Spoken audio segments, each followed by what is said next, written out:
Thank you.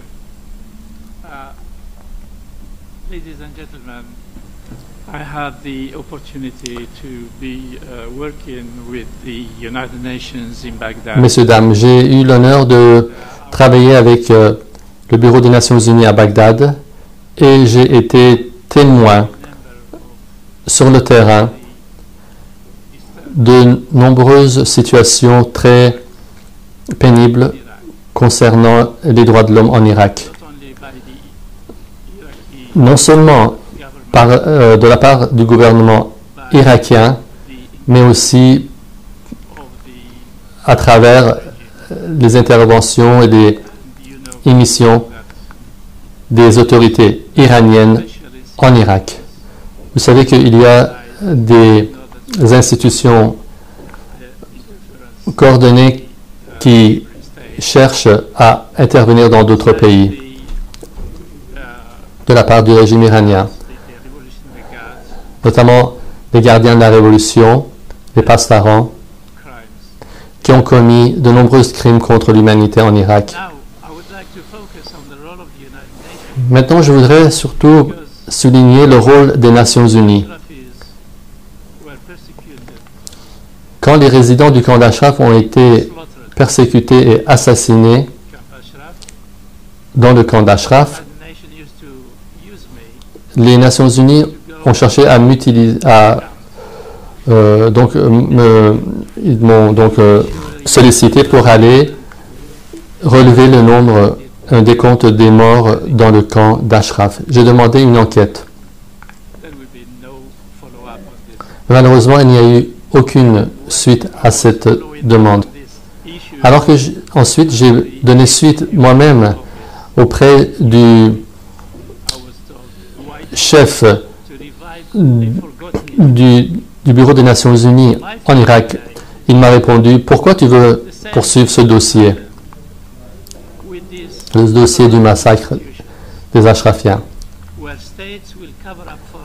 Alors, nous avons été devant une situation où les gouvernements et les Nations Unies ont cherché à camoufler les massacres.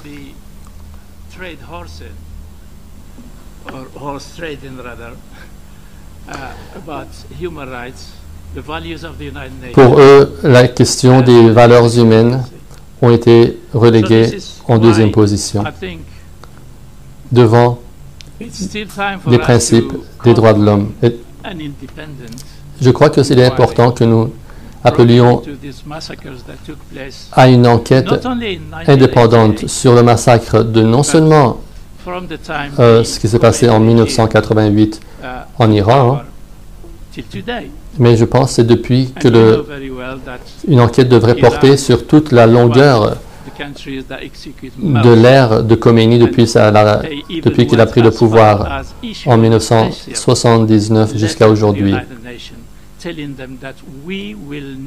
Nous devons écrire une lettre aux Nations Unies pour leur... Le régime iranien a officiellement écrit une lettre aux Nations Unies pour déclarer que nous n'allons pas appliquer le moratoire sur les droits de l'homme. C'est un des seuls pays qui a écrit officiellement qu'il n'allait pas respecter ce type d'attitude pour le respect des droits de l'homme. C'est très difficile, évidemment, au Conseil des droits de l'homme d'arriver à un consensus aux Nations Unies ainsi qu'au Conseil de sécurité des Nations Unies. Alors, je pense que c'est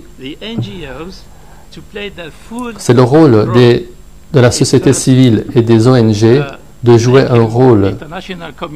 son rôle pour contraindre et amener la communauté internationale pour enquêter sur le massacre qui a eu lieu et qui continue d'avoir lieu.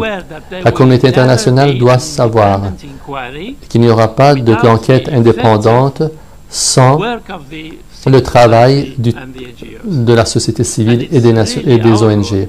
Donc c'est notre rôle pour que nous nous assurions que les Nations Unies jouera son rôle au regard des intérêts des pays membres de l'ONU.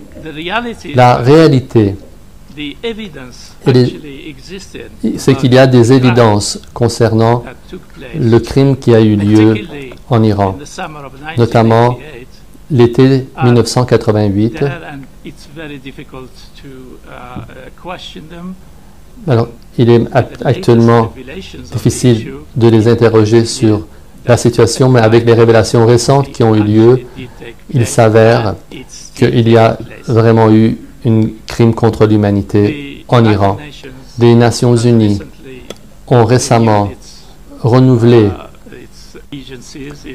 leurs procédures et normes, et je pense que les Nations Unies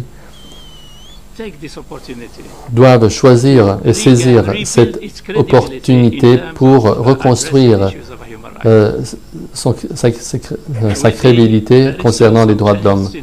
Bientôt, il y aura des changements à New York. Il y a aussi des changements à Genève. De nouvelles procédures ont été mises en place et je pense que c'est vraiment le temps pour la société civile de mettre pression sur les Nations Unies et d'autres organes spécialisés pour jouer un rôle exhaustif pour améliorer la situation des droits de l'homme en Iran. Merci.